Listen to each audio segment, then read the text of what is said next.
Welcome back, ladies and gentlemen, to Primetime Live. I'm James Cousineau, your host for Jess FM and Jess TV in Lethbridge, Alberta. Thank you for tuning in to another show.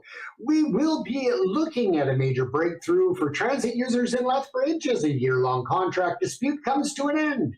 Across the province, we'll look at thousands of striking teachers descending on downtown Edmonton, sending a clear message to the government as the Premier floats the idea of a new education commission. Of course, with that, we will follow up with some national stories, including a major blow to Canada's auto sector that sparked a political firestorm and calls for retaliation against, of course, you guessed it, the United States yet once again. Later in our special investigation, we're going to go deep inside the cold case files of Southern Alberta. We'll explore mysteries that haunt the community and the revolutionary science that's finally bringing answers to some families. Our broadcast tonight is brought to you again by Carey Movers Limited. Whether you're moving across the street or across the province, trust the team that handles every box with Carey. Care. That's careymovers.com. www.karymovers.com, serving Western Canada for long-distance moves, and also the Lower Mainland of British Columbia and Fraser Valley for local moves. Now, as we continue on, ladies and gentlemen, we are looking at labor peace being on the horizon. For nearly a year, Access a Ride transit operators have been working without a contract, creating uncertainty for the vital service and its users. But tonight, that uncertainty is over. The City of Lethbridge and the Amalgamated Transit Union, Local 987, have reached a tentative agreement. Now, this tentative agreement, of course, is between the City of Lethbridge and Access a Ride operators. The deal was struck after 2 intense days of mediation, bringing an end to a protracted negotiation that began last year.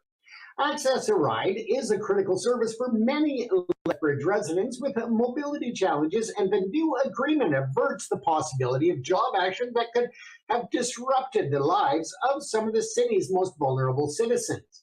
While details of the proposed contract have not yet been announced, we will be looking at those as they come forward.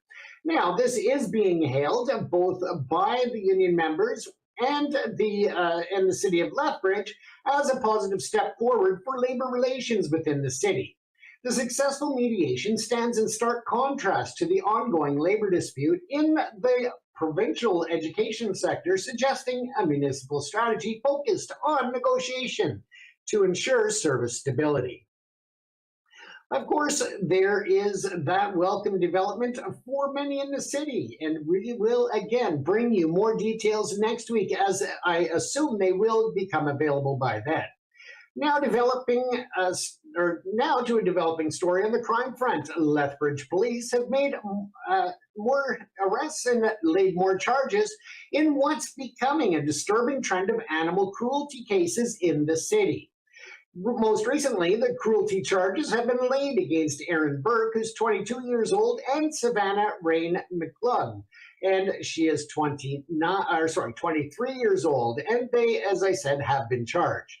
Now, police announced today that the both of them of Coaldale are facing charges of causing unnecessary suffering to an animal. The charges stem from a September 4th investigation at a home in the 600 block of 9th Street South.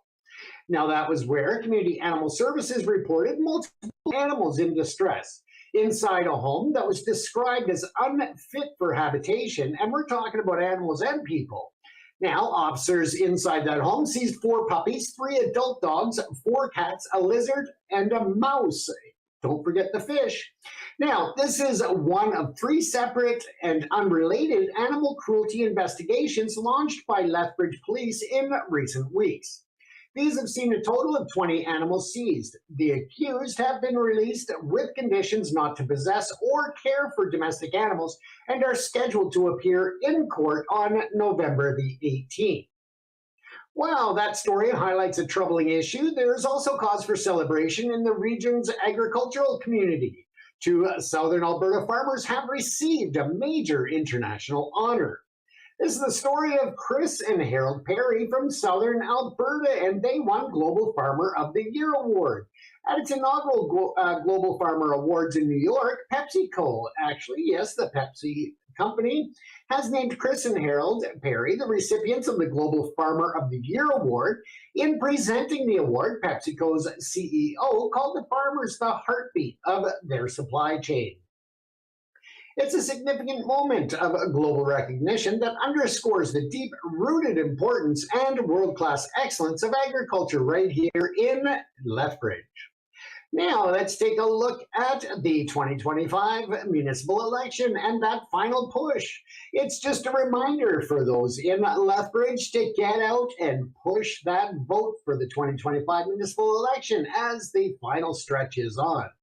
Advanced voting continues today and through Saturday, October the 18th, at two main locations, and that is the Lethbridge Trade and Convention Center, as well as the Core Van Ray YMCA. If you can't make it to the advanced polls, the City of Lethbridge is working to remove barriers to voting on the final day. On Monday, October the 20th, all city transit services to and from polling stations will be completely free of charge. Coming up after this quick announcement, we turn to provincial affairs and thousands of striking teachers rallying in Edmonton, and the Premier responds with a plan for a post-strike commission. Once again, we just wanted to thank our sponsor, Carry Movers at www.karymovers.com. They are the face of long-distance moving throughout Western Canada, Canadian-owned and operated. Don't forget to reach out for all of your long-distance moving needs. Now, welcome back to the news segment. And the battle over the future of public education in Alberta intensified today. Province-wide teachers' strike has now kept 740,000 students out of the classroom for 8 school days, and frustrations are boiling over. The teachers' strike on day 8, they decided to hold a massive rally in Edmonton, and that was downtown Edmonton being flooded with a sea of signs and a chorus of chants today as an estimated 8,000 to 10,000 striking teachers and their supporters held a massive rally. The demonstration took place outside of the Edmonton Chamber of Commerce, where Premier Danielle Smith was scheduled to speak. Inside, the Premier addressed the strike, stating that while she wants a negotiated settlement, her government may consider forcing teachers back to work with legislation when the legislature resumes in late October. She also announced a new plan to form a commission on education to study issues like classroom complexity, but only after the strike is over. Now, the ATA president, Jason Schilling, said, "We're not looking for more commissions or committees. We're looking for action to directly improve classrooms now." He doesn't want to see this drag out for a commission. They want to see action, and that's why they are on strike.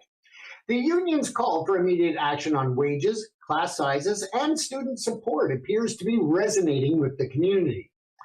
A recent Angus Reid Institute poll found that 58% of Albertans side with the teachers in this dispute, compared to just 21% who back the government.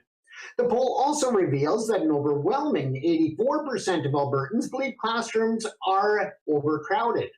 The government's proposal for a future commission, rather than addressing the immediate demands, and that's part of what sparked the walkout, my apologies. This may be viewed by many as a tactic to delay meaningful change, potentially hardening the resolve of educators on the picket line. The Alberta Teachers Association says there is no update on when the two sides might return to the bargaining table. Now, let's take a look at a health system shakeup and a tragic discovery. There are also major changes underway at the province's healthcare system. Alberta Health Services has confirmed that it is moving forward with significant layoffs as a part of its major restructuring. The claims here is that approximately 100 filled positions and 300 vacant positions will be eliminated. Now, in a statement, the AHS said it has begun eliminating approximately 100 of those filled positions and 300 vacant ones. The cuts primarily affect corporate services, including IT, finance, and human resources.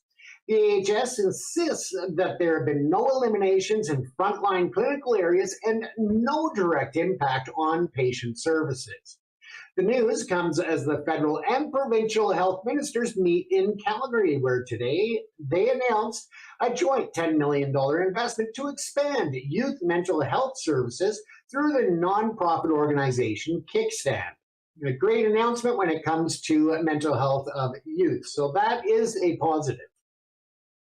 Now, as we end our Alberta report tonight with a tragic but significant breakthrough in a case that has gripped the province. Edmonton police have located the remains of missing teenager Samuel Bird. Now, remains found. I'm just going to pull up an image of this young man so that you can see who it is that we are discussing. And I'll also pull up a CBC report so that you can refer to that later if you wish at cbc.ca/news/Canada/Edmonton. Now, this is a case that involves this young 14-year-old, and he went missing on June the 1st. The remains of 14-year-old Samuel Bird have been located, and a murder charge has been laid in his death. His mother, Alana Bird, announced on social media Thursday that the remains of the boy had been located, confirming what the police had stated a bit earlier in the day. Now, Edmonton Police Service later said in a news release that the remains were located in a rural area outside of Edmonton. Meanwhile, police also say that Brian Farrell, 38 years old, was arrested and charged Wednesday with second-degree murder and interfering with a body in relation to Bird's death. And again, this is as per the CBC. Farrell has also been charged with 13 other offenses, including aggravated assault, arson to property with disregard for human life, unauthorized possession of a firearm, assaulting a peace officer with a weapon, and uttering threats, in addition to fraud over $5,000. Court records show that arson charges involved the West Edmonton property that Bird visited the night that he disappeared. The Edmonton Police Service executed a search warrant on the house on September the 18th. Less than 2 weeks later, the house was in flames, which the EPS said at the time was a suspicious fire. He's also facing a charge of uttering a threat to a woman about Samuel's mother. Police said they are not looking for any other suspects in Bird's death, and Farrell is the only person charged. Bird is a member of the Paul First Nations and has been missing, as I said, since June the 1st after he left his West Edmonton home to visit a friend. His disappearance launched a massive search effort by the family, by volunteers, and of course search and rescue teams.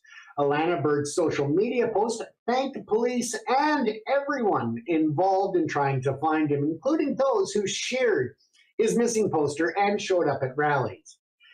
Tierra Williams helped in the search for Samuel Bird, including organizing a water search on the North Saskatchewan River, and said she cried when she heard the news on Thursday. This young man, as I said, went missing, and it is a tragic ending to this case that he has been found, or his remains have been found, and that a young man has been taken without any excuse for such violent acts in the community. It's also at least some comfort to his mother that they do have the remains, that they have located the individual. However, again, a very sad outcome.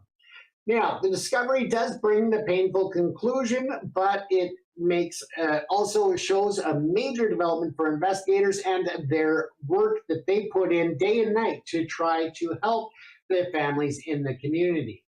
As the promo for our show announced, we will be looking at other cases where the families are still looking for answers, whether that is a suspected assailant, that has not been located. Some died tonight over up to decades, or others who have been looking for missing individuals. The cold case files in southern Alberta and all of Canada are, of course, a major concern. So we'll look at some of those cases from southern Alberta.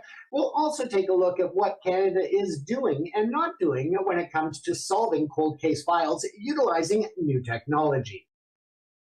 Up next, before that though, we will be looking at our national report. A major automaker is pulling production out of Ontario, and Ottawa announces a sweeping new plan to tackle violent crime. Once again, we are talking or giving a special shout out to our sponsor tonight. And again, it is Carry Movers at www.karymovers.com, serving Western Canada for all of your long distance moving needs, whether that's your residence or your office, commercial activities, or otherwise. Contact Carry Movers. And once again, at www.karymovers.com. Now back to our program. A major shockwave hit Canada's manufacturing heartland this week, raising serious questions about the future of the auto sector and, of course, the country's trade relationship with the United States.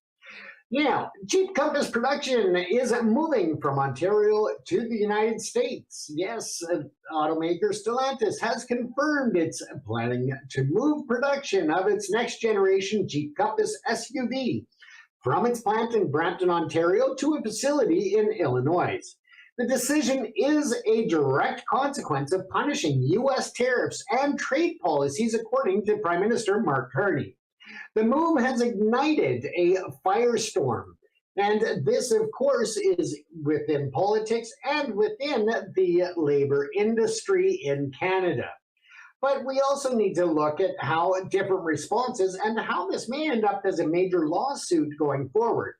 First, of course, we know that Ontario Premier Doug Ford had previously stated, and I'm quoting here, "That guy, President Trump, he's a real piece of work. I'm sick and tired of rolling over. We need to fight back. If you can't get a deal, let's start hitting him hard."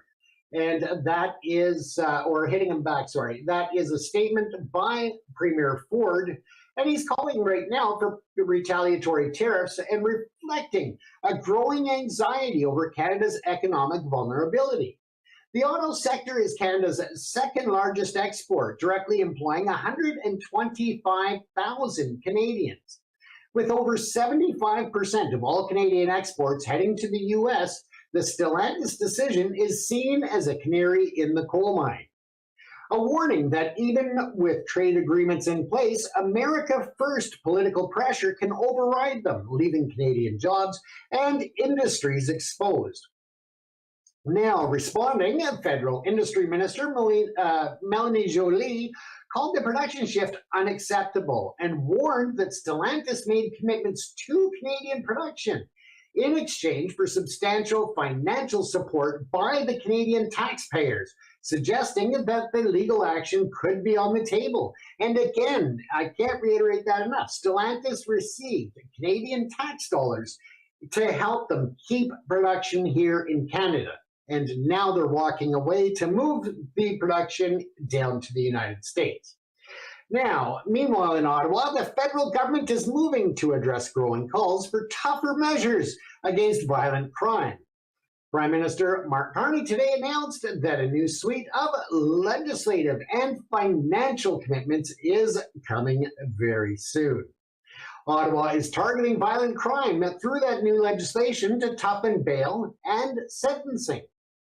Very big news for those who have been screaming for this change for decades. Now, our government has promised to strengthen bail and sentencing laws, and that's exactly what they intend to do, to give police and prosecutors stronger tools to keep violent offenders off of our streets. The government will table a bill next week that aims to keeping violent offenders and repeat offenders behind bars. The proposed legislation will introduce a reverse onus system for bail hearings involving serious crimes like violent auto theft, human trafficking, and sexual assault. That means that the accused would have to prove why they should be released instead of the Crown having to prove why they should be kept in incarceration or in detention. So the bill also seeks to allow for consecutive sentencing. That means that multiple crimes can result in longer prison time. And he'll also bring in harsher penalties for organized retail theft, something that has been having a major impact on retailers across the nation. In addition to the legal changes, the government is pledging an additional $1.8 billion in the next budget to hire 1,000 new RCMP personnel to combat everything from financial crime and money laundering to online child exploitation. The Prime Minister says the new measures are being developed in close consultation with provinces and law enforcement. So again, they want to make sure that the changes made are going to have teeth and going to be effective. Now, let's take a look at some headlines from around the world before we get into our special report tonight.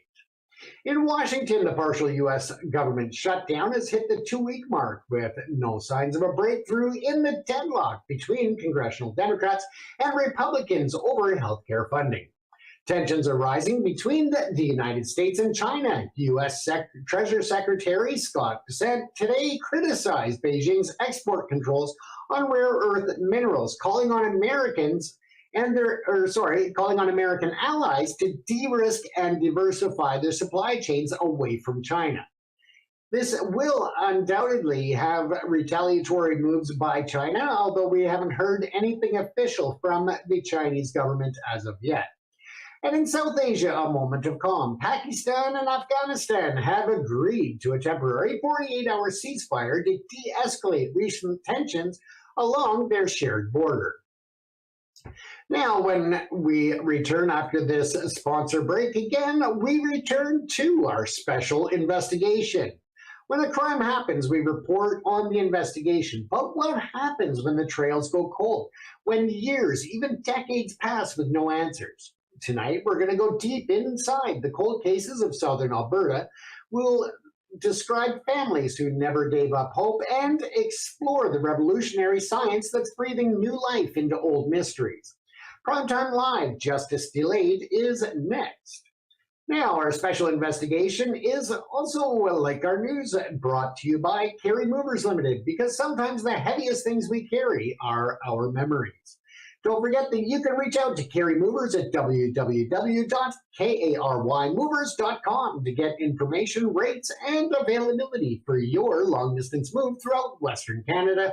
Or for those viewers in the Metro Vancouver and Fraser Valley, you can always reach out for local services in those regions as well. Now, let's get back to our special report, ladies and gentlemen. It's Primetime Live's special report into the cold case files, Justice Delayed. This is a concern for any person who's been the subject of a crime or a family who tragically loses the life of a loved one in terms of a violent offense. For police, it's a file placed in a cabinet. For the justice system, it's a statistic. They call it a cold case, an investigation where all leads have been exhausted, where the trail of evidence has faded to nothing. It's a case that remains open but inactive pending the discovery of new evidence, new witnesses, or a breakthrough in technology. Tonight, as we look at a few cases, remember, you could be that key in unlocking decades-old mysteries. If you have information about a cold case file, whether it's one that we covered tonight or one that you may think the information is too small to be a consideration, don't forget that sometimes they have information and tips and other clues that all they need is that tiny piece of thread to intertwine and to stitch them together. So keep that in mind. And if you have any information on an unsolved crime or potential information, make sure you reach out. The police would much rather that you reach out, get that information, and find out that it is not related or insignificant, as opposed to keeping it secret and it being that thread that could close a file and give some comfort and some peace to families. Now, tonight we're going to step into the world of Southern Alberta's unsolved mysteries. We look at the faces of the forgotten, tell the stories of whose voices were silenced, and explore the incredible scientific revolution that is finally offering a new glimmer of hope for justice, long delayed. Now, let's take a look at the unforgotten of Southern Alberta, because the pain of an unsolved crime is felt in communities across the region. From small towns to the heart of the big cities, there are families who have awaited years or even decades for answers that have never come. For our first story, we traveled to Lethbridge and to a mystery that is as recent as it is baffling. Now, this is the disappearance of Marshall Awasa. Let's pull up an image of Mr. Awasa here. I believe I have one, or maybe I don't. Yes, we do. We actually have a video as well from a Facebook page dedicated to this individual. So let me just get that open first, and then we'll go on to some information about this individual. Now, he was last seen in Lethbridge, Alberta, November the 17th, 2019, and he was 26 years old. Yes, that was the life of Marshall Awasa. He drove from his home in Calgary to his mother's house in Lethbridge. He helped her with a computer problem and left around 11 p.m., telling her he was heading to the storage locker he shared with his sister before driving back to Calgary. He never made it back. Security logs from the storage facility reveal a strange and troubling timeline. Marshall made multiple attempts to access the unit throughout the night. He finally got inside at just after 6 o'clock a.m. on Monday, November the 18th, and stayed for more than 2 hours until about 8:30 a.m. That was the last trace of him. Marshall's sister, Paige Foggin, had stated in an archive interview, that we just want to know what happened. Somebody knows something. You do not just disappear. Now, a week later, the mystery deepened with more than 1,200 kilometers away in a remote, densely wooded area near Pemberton, British Columbia, which is just north of Whistler, British Columbia. Hikers stumbled across Marshall's dark blue GMC Sierra truck. It had been completely burned out. Scattered around the scene were some of his personal belongings, a smashed cell phone, an expired passport, but his wallet, his backpack, and his laptop were gone. This is an area that Marshall had no known connection to. It is, for people that aren't familiar, it is a very small community. However, there is the surrounding of dense forest and rugged mountain terrain, so it's a very odd place for him to end up. Now, the official police assessments at that time stated there was no evidence to suggest a criminal offense had been committed. But for his family, the bizarre circumstances, the strange behavior at the storage locker, the impossible distance his truck traveled, and the fire point to only one conclusion, and that, of course, is foul play. The family's public pleas for a criminal investigation highlight a systemic challenge in such cases. Without a body or a clear crime scene, a case can languish in an investigative gray area, classified as a missing person rather than a homicide, which can impact the resources dedicated to it. For the Awasa family, the absence of evidence is not evidence of absence. It is simply a deeper, more painful part of that mystery. Now, let's take a look at a video that's on a Facebook page, and you can see the address on the top of your screen on that. And if not, you can just search Marshall Awasa on Facebook. His last name is Iwaasa, as you may or may not be aware. But let's take a look at this quick video here.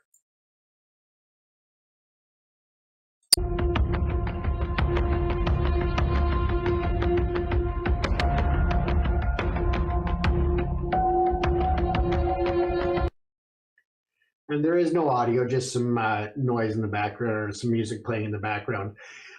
But I'm going to just mute it, mute the sound on that video, because of the fact that this way it doesn't get hit with being blocked on any of the social media platforms, just to make sure the story gets out there to the most people possible. So you can see there was his truck. That was the actual vehicle. That was the scene towards Pemberton, British Columbia.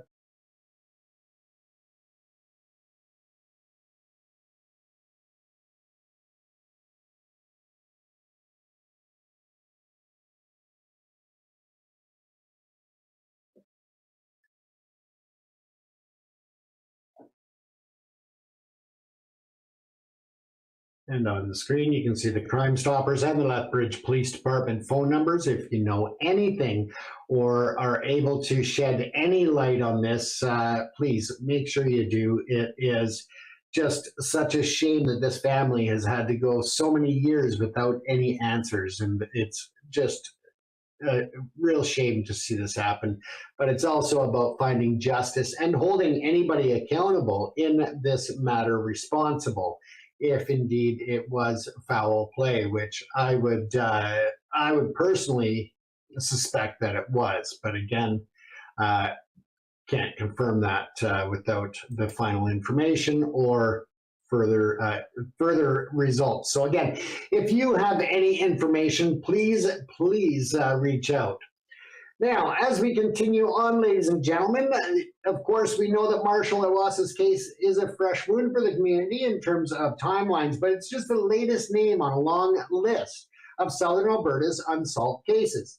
A list of families that have been waiting much longer. Now, let's just make sure I've got the right one up here. Yes, that is Julie. So in Lethbridge, there was a young lady that went missing, 23-year-old Julie Ann Durion, and she has been missing since January of 1980. Her disappearance from Lethbridge is still an open investigation. She was she was 7 months pregnant at the time of her disappearance. Over 45 years now, her case remains open, and she is presumed, of course, to be a victim of homicide.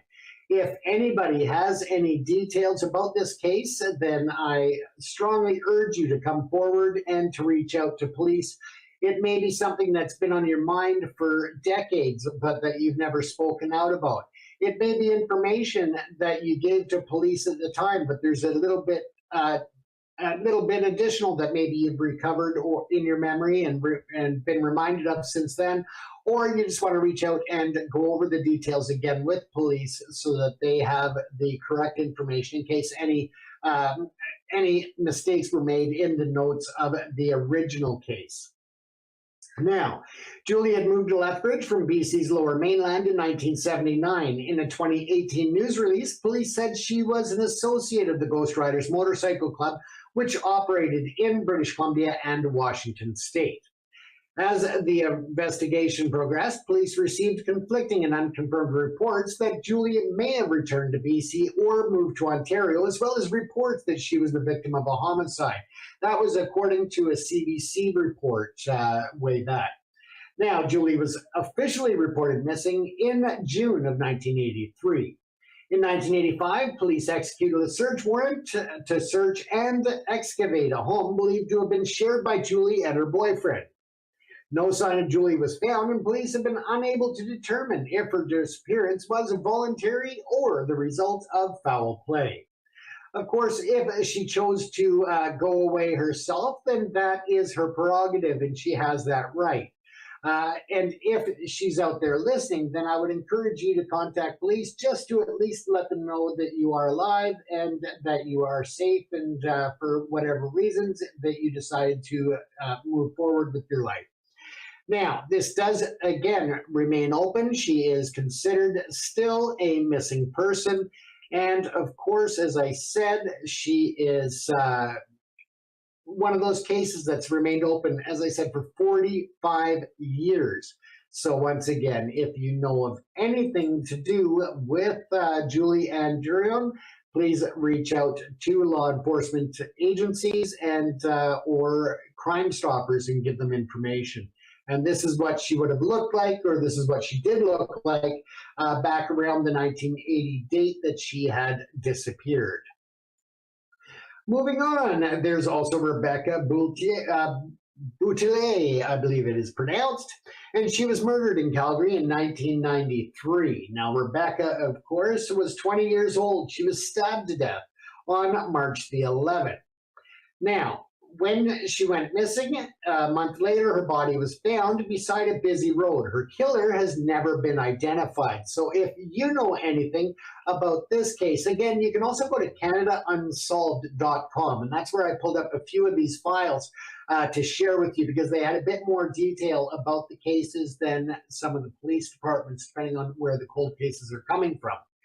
Now, it says that her remains were discovered in a heavily traveled area east of McKnight Boulevard and 68th Street northeast meters from a pile of roof shingles. She had been stabbed to death.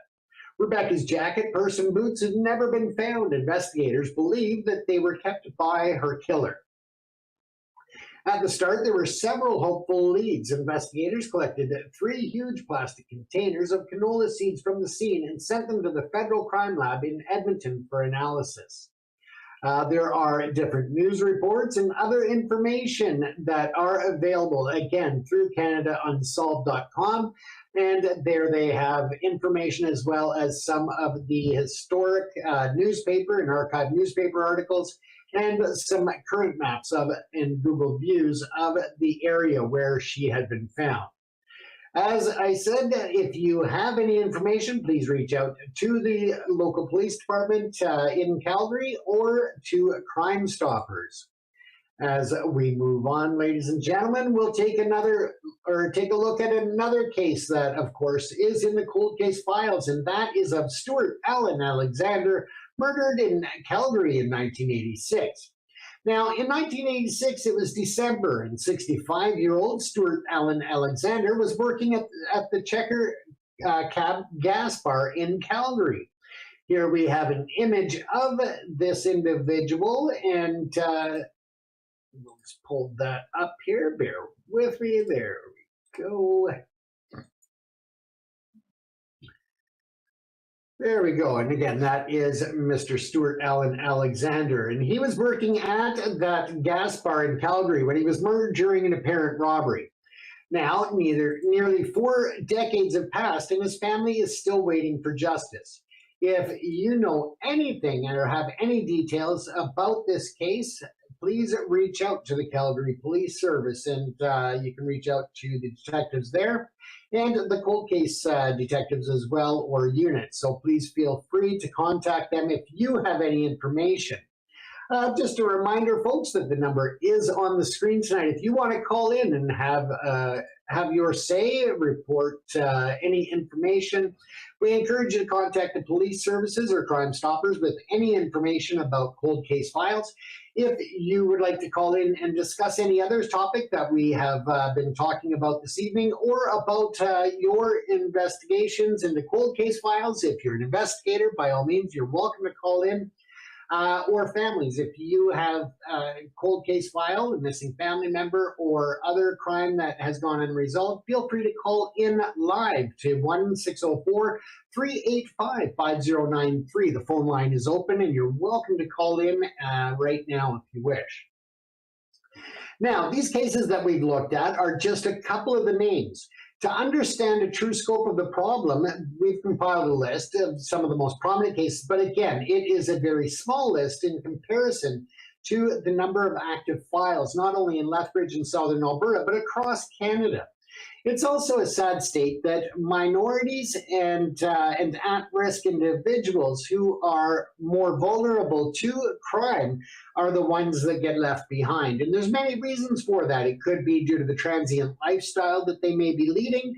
It could be that they don't have a lot of relatives in Canada if they're minorities and were new to Canada. These are cases that, regardless of the background of the individuals, need to be solved. They are somebody's child, somebody's mother, somebody's father. They are people, and we need to try to come together to help give the remaining family members some peace of mind, and also to put the mystery to rest. But most importantly, we also need to hold to account those who are responsible for heinous crimes in our country. Now, we already spoke tonight about Marshall Iwasa, and again, he was 26 years old, disappeared from Lethbridge, but his vehicle found in Pemberton, British Columbia, that was from 2019 that he was last seen, and the case status is listed as missing and foul play suspected. Now, Julianne Durian that we spoke about, again, 23 years old from Lethbridge, and she went missing in 1980, presumed dead by homicide. Rebecca Boutelet, 20 years old from Calgary, that happened in 1993, and again listed as a homicide. They are looking for any details to help bring this case closer to closure. Stuart Allen Alexander, 65 years old, working at the gas bar in Calgary. Again, that robbery and murder happened in 1986. If you have any details, reach out to the Calgary Police Service. There's also the case of Jennifer Jantz, and we don't know her age, but she is a victim of homicide in Calgary in 1991. In addition to Roxanne and Don Carlson. Again, the victims of homicide in Calgary in 2014. So again, these are cases that will be covered on True Crime and Justice TV if you follow that channel at truecrimeandjusticetv.com. These are cases that will be explored in the new series of Cold Case Files coming up in the next few weeks. That series launches. And they'll be focusing on cold case files from all across Canada. So make sure that you check that out. But there's a lot of other amazing videos on the channel already that you can watch for free. You can stream them from your phone or from home at www.truecrimeandjusticetv.com. Now, for every name on that list, there's a family, a circle of friends, and a community left with questions. For decades, many of the files gathered dust, and the hope for a resolution is fading with each passing year. But now, a revolution in science is changing everything. Well, as we come back, we'll talk about the DNA revolution and how a new forensic technique is cracking cases once thought to be unsolvable. Our special investigation, Justice Delayed, will continue in just a moment. In the meantime, folks, we just wanted to once again acknowledge our episode sponsor, Carry Movers, www.carrymovers.com. You can call them or email them and find online forums for moving throughout Western Canada. Feel free to reach out to our sponsor that we appreciate in order to help us bring this program to you. And again, it's www.karymovers.com. Now, let's get back to our special report. Now, the DNA revolution, and that's where science is finding a voice for the victims. Welcome back to the special report on Southern Alberta's cold case files. For years, the key to solving these crimes lay locked away in evidence boxes, on a piece of clothing, under a victim's fingernails, or on a cigarette butt in some cases. The evidence was there, but the technology to unlock its secrets was not. Until maybe now. The power of old evidence, combined with, of course, the DNA revolution, brings new hope for that old evidence. The foundation of this new hope lies in the remarkable advancement of DNA analysis. Scientists can now successfully extract a full DNA profile from a biological evidence that is aged, degraded, or incredibly small, samples that were once considered completely unusable. A single hair without a root, a trace amount of saliva on a drinking straw, or decades-old bloodstains can now yield the same genetic blueprint as a fresh sample. This means that for investigators, every piece of evidence from an old cold case is suddenly a new opportunity, a new chance to find a lead that went unseen for years.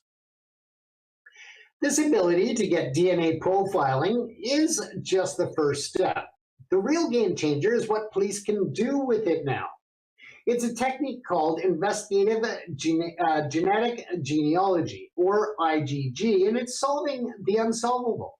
To understand its power, we'll take a look at a case from Quebec, the case that was cold for 17 years. Now, in December of 2008, we're going to look at the case of the murder of Catherine Devial, and that was from Montreal in Quebec.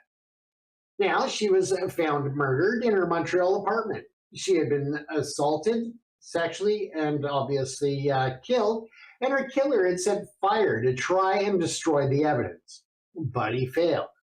Investigators recovered his DNA from the scene. They had the killer's genetic profile, but when they ran it through the National DNA Databank, there was no match. For years, that case continued and went cold. But in 2021, investigators tried a new approach. They took the same DNA profile and uploaded it to a public commercial genealogy website. the kind that millions of people use to build their family trees. They didn't get a direct hit, but they got something just as powerful, and that was a partial match to a distant relative of the killer. Someone who had submitted their own DNA simply to learn about their ancestry. Diane Seguin was a forensic scientist back when those things were being submitted, and she had said at the time that we download the profile in those banks and we wait. Sometimes we get matches, and when we get interesting matches, we go forward. Using that distant relative, though, in this case, was a starting point. The genealogist meticulously built out a family tree, branching backwards and forwards through generations. They narrowed the search until they landed on one name, and that was Jacques Bolduc. Now, he was a career criminal with a long and violent history who had never once been a suspect in Catherine's murder. He was a complete stranger to her, connected only by a classified ad she had placed to sell her car. The technology had done what traditional police work never could have. It had given the ghost a name. The breakthrough, however, revealed the bittersweet nature of this work. By the time the police identified Bolduc, he had already died of natural causes in prison while serving time for other crimes. For the Davio family, this would see no trial, no day in court. But after 17 years of silence, they finally had an answer. This case perfectly illustrates the power of the IGG to solve stranger-on-stranger crimes, but also the race against time that defines these old cold cases. When we look at the future in creating a biological witness, investigative genetic genealogy is already here, and it's working. But science is pushing the boundaries even further. The next frontier in forensics is a tool that could help police when there are no genealogical matches to be found. And that is called forensic DNA phenotyping. What is that, you may ask? Well, let's take a look at this. It is basically a DNA phenotyping that is used to predict a physical appearance from DNA. Imagine police being able to generate a sketch of a suspect, not from an eyewitness, but from a suspect's own DNA left at a crime scene. This is the promise of DNA phenotyping. By analyzing specific genetic markers, or SNPs, scientists can now predict with a high degree of accuracy a person's externally visible characteristics. This includes things like their eye color, their hair color, their skin pigmentation. While it cannot produce a perfect photograph, it can create a biological witness, a composite sketch based on genetic probability. This could allow investigators to dramatically narrow a suspect pool, focusing their efforts on individuals who match the predicted physical traits, giving them a powerful new lead in cases with no witnesses and no DNA database hits. The science is moving at a breathtaking pace. The powerful new tools, though, become available at the same time they raise profound questions for our society and the judicial system in Canada. Now, the technological breakthroughs we've discussed offer unprecedented hope to families of cold case victims. But in Canada, the path to using these tools is not always clear. It's a path complicated by legal precedent, privacy laws, and crucial debate about the balance between solving crimes and protecting the civil liberties of Canadians. While police forces in the United States are solving cold cases on a weekly basis using IGG, their Canadian counterparts have been slower to embrace the technology. A major reason is the lack of a clear national legal framework governing its use. The RCMP is still in the process of developing a national policy. In the absence of federal legislation, Ontario's Privacy Commissioner has issued its own guardrails for police, a first in Canada move to provide some guidance at that level. The legislative vacuum creates a patchwork system where the ability to solve a crime could depend on which province it was committed in. At the heart of the debate are profound privacy concerns. Civil liberties advocates argue that when police search a commercial DNA database, they aren't just looking at one person's data. They are gaining access to the genetic information of their entire family, including parents, siblings, cousins, none of whom consented to be a part of a criminal investigation. This has led to a push for some, like sponsors of Senate Bill S-231, to expand Canada's official and more regulated national DNA data bank. This is to include familial searching and samples from those convicted of lesser crimes. But critics do warn that this could disproportionately affect marginalized communities and violate fundamental rights. The result is a justice system that is grappling with technology that has outpaced the law, leaving the very tool that offers so much hope potentially vulnerable to legal challenges that could jeopardize future convictions. Then we look at the human element and the enduring role of the public. Technology, no matter how advanced, is only a part of the solution, ladies and gentlemen. In speaking with investigators for this report, one thing was made clear again and again, and that is the most crucial breakthroughs often come not from a lab, but from a phone call. From a person who saw something, heard something, or has carried a secret for far too long. Your information could be the missing piece that connects the science to a suspect. It could be the key that finally brings a family peace. If you have information, ladies and gentlemen, you can contact your local police department or Crime Stoppers. For the Calgary area, you can reach them at 1-800-222-8477. You can also find them online at calgarycrimestoppers.org. I was thinking of our sponsor again.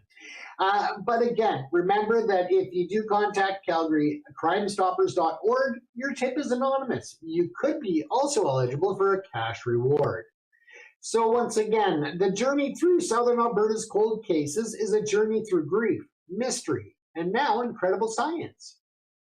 For families like the Iwasas, the Durions, the Bougiers, the wait for answers continues. But for the first time in a long time, there is tangible hope. Hope that a forgotten piece of evidence combined with a revolutionary technology can finally give a name to a shadow and voice to a victim. As a society, we must navigate the complex ethical questions that these new tools present. But we must also never forget the human cost of an unsolved crime and the enduring power of community that refuses to let its lost members be forgotten. Tonight's in-depth look at Southern Alberta's cold cases was brought to you again by Carry Movers Limited, helping families move forward. You can find them online at www.carrymovers.com. Once again, folks, this has been tonight's episode of Primetime Live here on Jess FM and Jess TV. We appreciate you taking the time to join us for this episode. We encourage you to watch us next week. We will take a deep dive into NHL. We'll take a look at the two teams in Alberta. We will go and look at what is being predicted for both the Calgary Flames and the Edmonton Oilers this season, as the season has kicked off and started. We will also be hopefully joined by special guests next week, as well as the news that is making the rounds next Thursday evening at 8 p.m. Mountain Standard Time. Thanks for joining us. If you have any tips to an unsolved crime, please make sure you reach out to your local law enforcement or the agency in charge of the investigation, wherever in the world that may be, and wherever in the world you're watching us from. We also encourage you, ladies and gentlemen, to add to the comment section. Let us know where exactly you are watching from. We know that we've got viewers around the world, and we love to hear from all viewers from all locations. Once again, you've been watching Primetime Live here on Jess TV and Jess FM. I am James Cousineau, and I will see you next week.